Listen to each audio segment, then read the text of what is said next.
Good morning students. ठीक है आप लोग।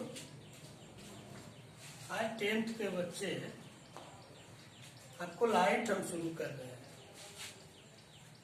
तो आओ चर्चा करते हैं।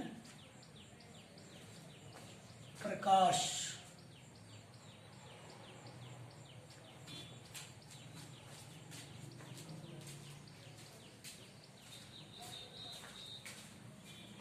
प्रकाश किसे कहते हैं? 9th में भी इसको पढ़े हैं। ये चैप्टर 9, 10th दोनों में लगभग कॉमन है। कुछ चीजें यहाँ बढ़ेंगी। तो प्रकाश एक प्रकार की ऊर्जा है जो विद्युत चुंबकीय तरंग के रूप में चलती है। विद्युत चुंबकीय तरंग, जिसको इलेक्ट्रोमैग्नेटिक वेव हम कहते हैं। Electromagnetic wave. अब विद्युत चुंबकीय तरंग क्या है? एक्स किरणें हैं, गामा किरणें हैं, माइक्रोवेव है, रेडियो वेव है तथा परावैद्युतिक किरणों के समूह को ही हम इलेक्ट्रोमैग्नेटिक वेव कहते हैं। और इस इलेक्ट्रोमैग्नेटिक वेव का ही एक दूसरा हिस्सा, जिसको हम दृश्य प्रकाश विभिज्योर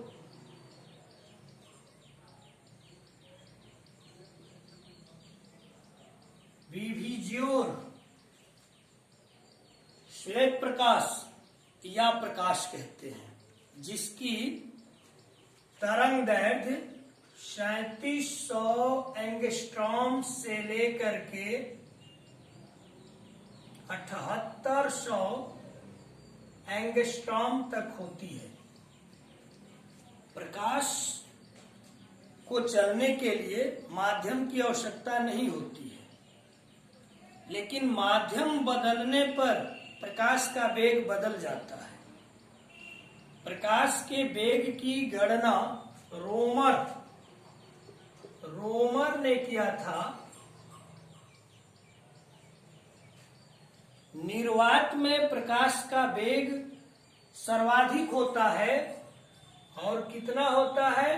3 × 10⁸ मीटर प्रति सेकेंड, या इसको आप लिख सकते हो 3 × 10⁵ किलोमीटर प्रति सेकेंड, या इसको ऐसे भी लिख सकते हो 3 लाख किलोमीटर प्रति सेकेंड। यानी 1 सेकेंड में प्रकाश 3 लाख किलोमीटर की दूरी चल चुका होता है। आप समझो, सूर्य से पृथ्वी तक प्रकाश के आने में लगभग 8 मिनट 24 सेकंड का समय लगता है, और आप देख रहे हो कि 1 सेकंड में वो लगभग 3 किलोमीटर चल चुका है। यानी यूं कहो कि पलक झपकते ही वो 3 लाख किलोमीटर चल चुका है। तो आप इससे अंदाजा लगा सकते हो कि सूर्य से पृथ्वी के बीच की दूरी कितनी है।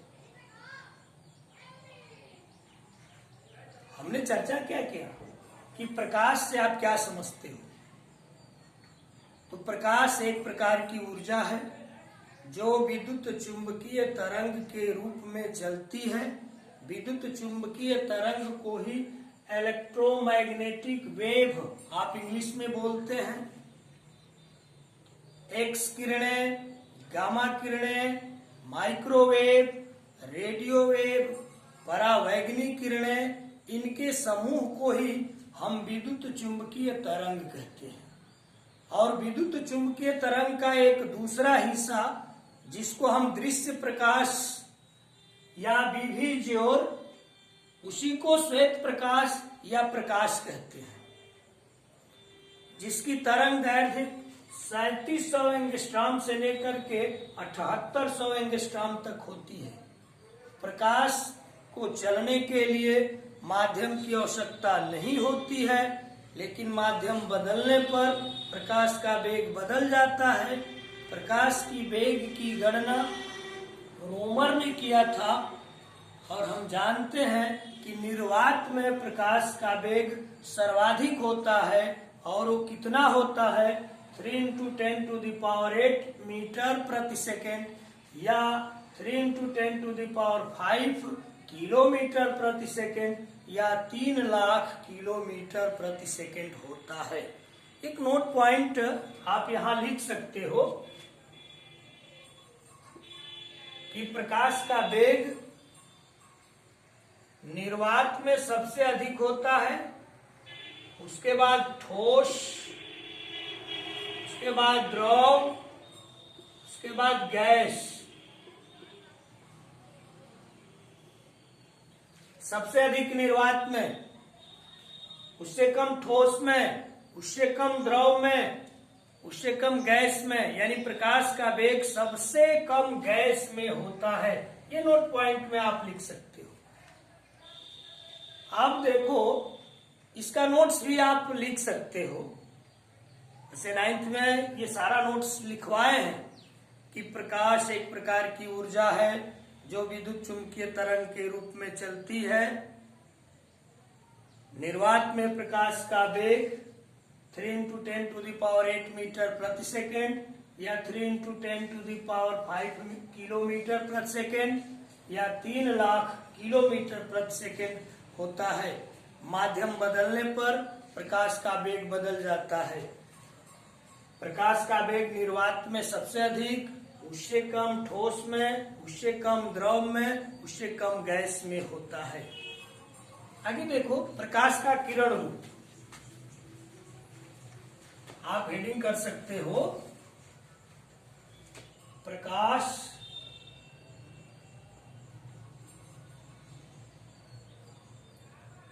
का किरण रूप। प्रकाश का किरण रूप, पहला पॉइंट, प्रकाश का गमन सरल रेखा में होता है। पहला पॉइंट, प्रकाश का गमन सरल रेखा में होता है।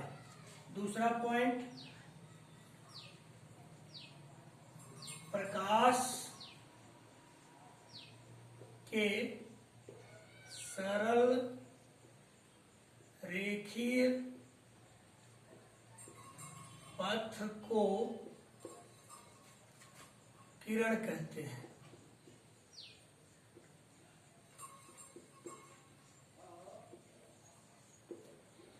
तीसरा पॉइंट, प्रकाश के किरणों के समूह को किरणपुंज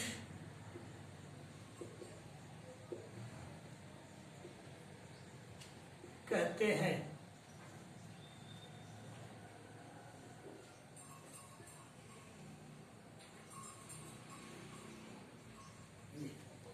प्रकाश का किरण रूप, प्रकाश का गमन सरल रेखा में होता है। प्रकाश के सरल रेखीय पथ को किरण कहते हैं और प्रकाश के किरणों के समूह को किरणपुंज कहते हैं। आगे देखो, प्रकाश का परावर्तन। आप हेडिंग करो, प्रकाश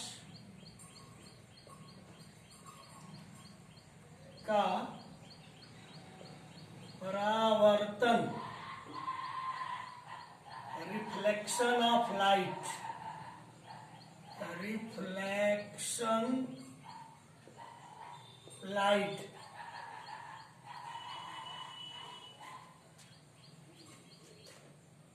प्रकाश का परावर्तन क्या है?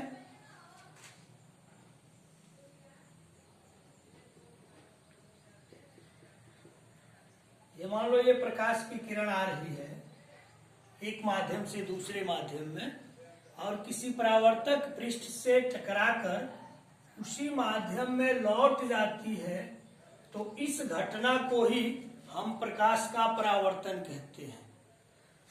ये जो किरण आ रही है इसको हम इंसिडेंट रे कहते हैं, इसको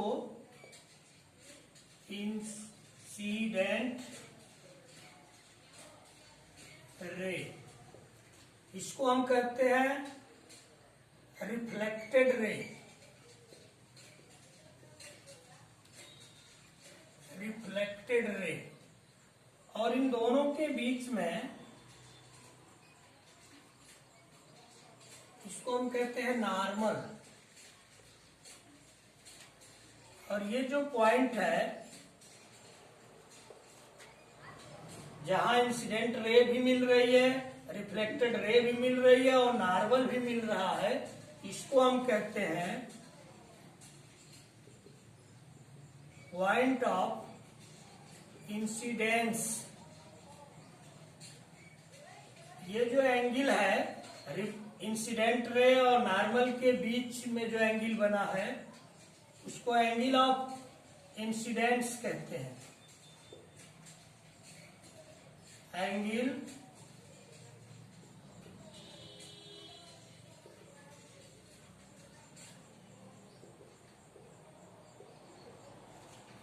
इसको हम कहते हैं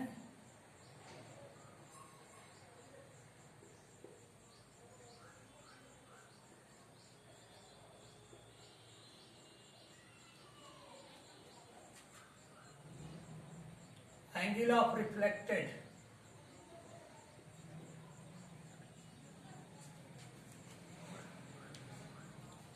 रिफ्लेक्शन ऑफ लाइट क्या है? जब प्रकाश की किरण किसी परावर्तक पृष्ठ से टकराकर उसी माध्यम में लौट जाती है तो इस घटना को हम प्रकाश का परावर्तन कहते हैं। जो ये आती है किरण इसको आपतित किरण, इंसिडेंट रे, टकराने के बाद जो लौट जाती है किरण उसको परावर्तित किरण, रिफ्लेक्टेड रे। इनके बीच में जो अभिलंब खींचा होता है उसको हम नॉर्मल कहते हैं। जहां ये इस पॉइंट पर ये तीनों किरणें मिल रही हैं इसको हम आपतन बिंदु कहते हैं, पॉइंट ऑफ इंसिडेंस कहते हैं।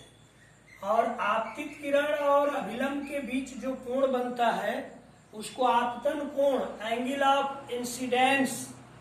परावर्तित किरण और अभिलंब के बीच जो कोण बनता है उसको हम कहते हैं परावर्तन कोण, एंगल ऑफ रिफ्लेक्टेड। अब इसके प्रकाश के परावर्तन के नियम, चूंकि ये लिखवा चुके हैं 9th में इसलिए इसको लिखवा नहीं रहे हैं, आप वहां से देख सकते हैं। प्रकाश के परावर्तन के नियम, परावर्तन के नियम, परावर्तन के दो नियम होते हैं। पहला नियम क्या है? ये देखो, आपतित किरण, ये परावर्तित किरण और ये अभिलंब तीनों एक ही तल में, तीनों क्या देख रहे हो? व्हाइट बोर्ड के ही तल में है। इंसिडेंट रे भी व्हाइट बोर्ड पर ही है, रिफ्लेक्टेड रे भी व्हाइट बोर्ड पर ही है, नॉर्मल ये भी व्हाइट बोर्ड पर ही है। अर्थात हम कह सकते हैं कि आपतित किरण, परावर्तित किरण और अभिलंब तीनों एक ही तल में होते हैं। दूसरा पॉइंट, आपतित किरण और अभिलंब के बीच जो कोण बना होता है जिसको हम आपतन कोण, एंगल ऑफ इंसिडेंस कहते हैं, इसको आई से प्रदर्शित करते हैं। और परावर्तित किरण और अभिलंब के बीच जो कोण बना होता है जिसको परावर्तन कोण कहते हैं, एंगल ऑफ रिफ्लेक्टेड कहते हैं, इसको आर से प्रदर्शित करते हैं। ये दोनों कोण आपस में बराबर होते हैं, यानी कोण आई इज इक्वल टू कोण आर। ये प्रकाश के परावर्तन का नियम है। कोई दिक्कत?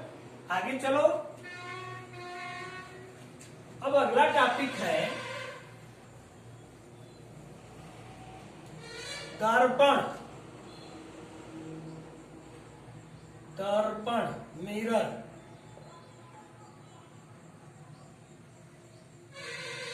दर्पण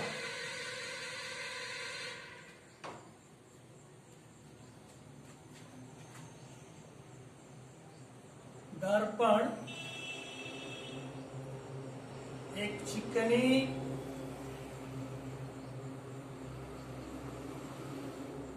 तथा पालिश सतह होती है जिससे परावर्तन संभव होता है।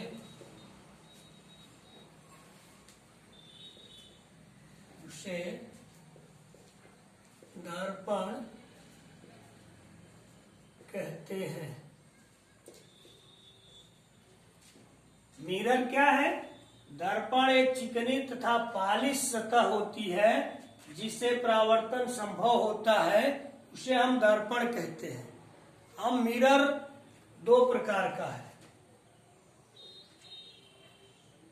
पहला है समतल दर्पण, प्लेन मिरर, और दूसरा गोलीय दर्पण। गोलीय दर्पण स्फेरिकल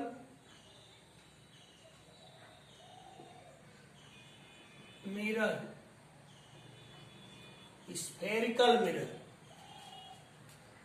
समतल दर्पण, प्लेन मिरर, वह दर्पण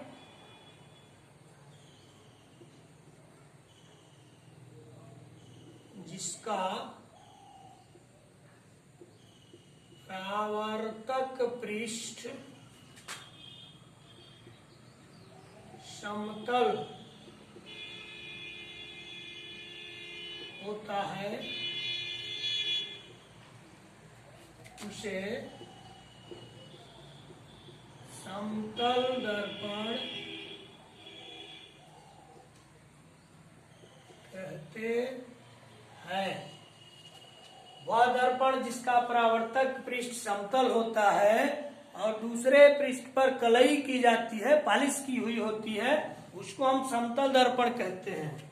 जैसे देखो, ये इधर कलई कर दी गई है और ये परावर्तक पृष्ठ है, तो इसको आप समतल दर्पण कहो। अब स्फेरिकल मिरर किससे कहते हो? वह दर्पण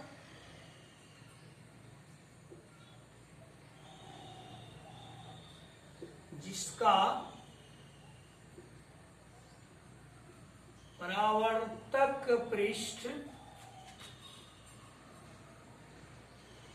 वक्रीय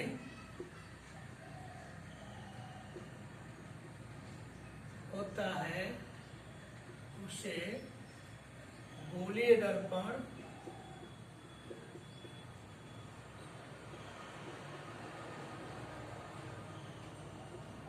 कहते हैं। हम गोलीय दर्पण भी दो प्रकार का होता है। फर्स्ट, अवतल दर्पण, कनकेव मिरर, और दूसरा होता है उत्तल दर्पण,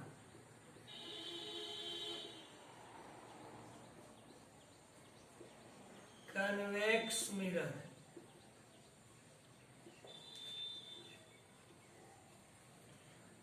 अब अवतल दर्पण किसे कहते हैं? गोलीय दर्पण का वह भाग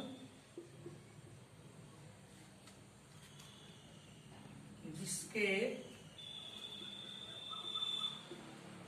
उभरे भाग पर पालिश होती है तथा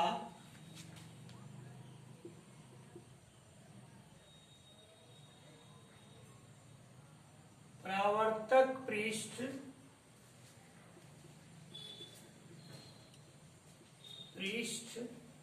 भीतर होता है,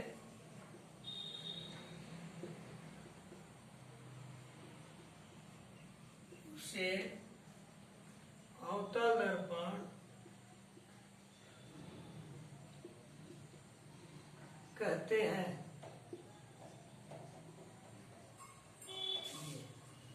बाहर पॉलिश हो गई और ये अंदर वाला भाग, भीतरी भाग से परावर्तक पृष्ठ या परावर्तन की क्रिया होती है। गोलीय दर्पण का वह भाग जिसके उभरे भाग पर पॉलिश होती है तथा परावर्तक पृष्ठ भीतर होता है, उसे अवतल दर्पण कहते हैं। उत्तल दर्पण किसको कहते हैं?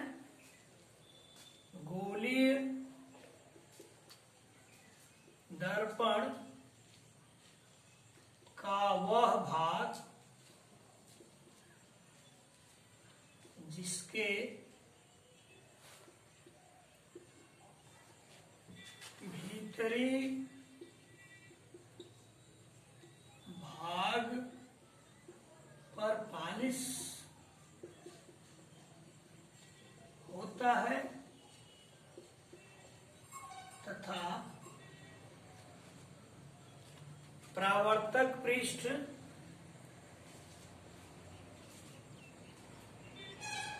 बाहर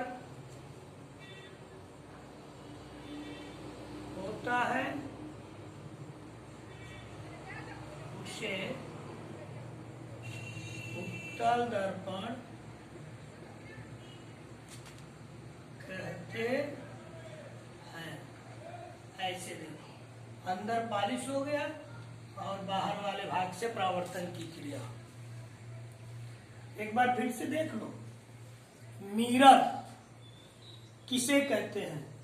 तो दर्पण एक चिकनी तथा पॉलिश सतह होती है जिसे परावर्तन की क्रिया संभव होती है, उसे हम दर्पण कहते हैं।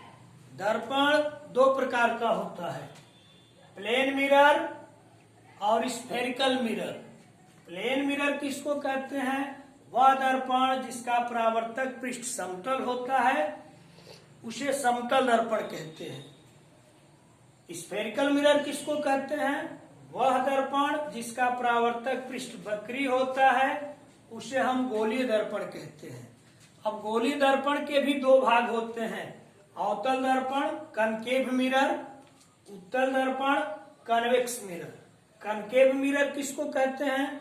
गोलीय दर्पण का वह भाग जिसके उभरे भाग पर पॉलिश होती है और परावर्तक पृष्ठ भीतर होता है। जैसे देखो, ये बाहर वाला भाग, उभरा हुआ भाग, उस पर पॉलिश किया गया है और परावर्तन की क्रिया अंदर वाले भाग से होती है, तो इसको हम अवतल दर्पण कहते हैं।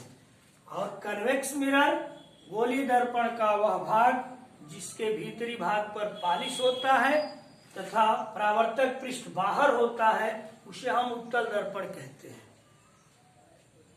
अब इसके बाद है समतल दर्पण से प्रतिबिंब का बनना और अवतल दर्पण से प्रतिबिंब बनने की शर्त। अवतल दर्पण से प्रतिबिंब का बनने की शर्त और अवतल दर्पण से प्रतिबिंब कैसे बनता है। उत्तल दर्पण से प्रतिबिंब बनने की शर्त और प्रतिबिंब कैसे बनता है, ये टॉपिक हम लोगों को पढ़ना है। आज हम पढ़ाए लाइट, प्रकाश।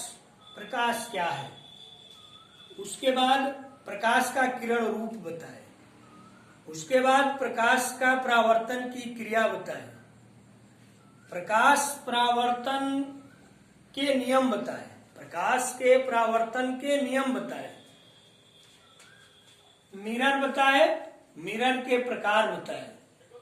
अब हम लोग समतल दर्पण से प्रतिबिंब का बनना पढ़ेंगे, तो यही रहने देते हैं। आज पहला दिन है,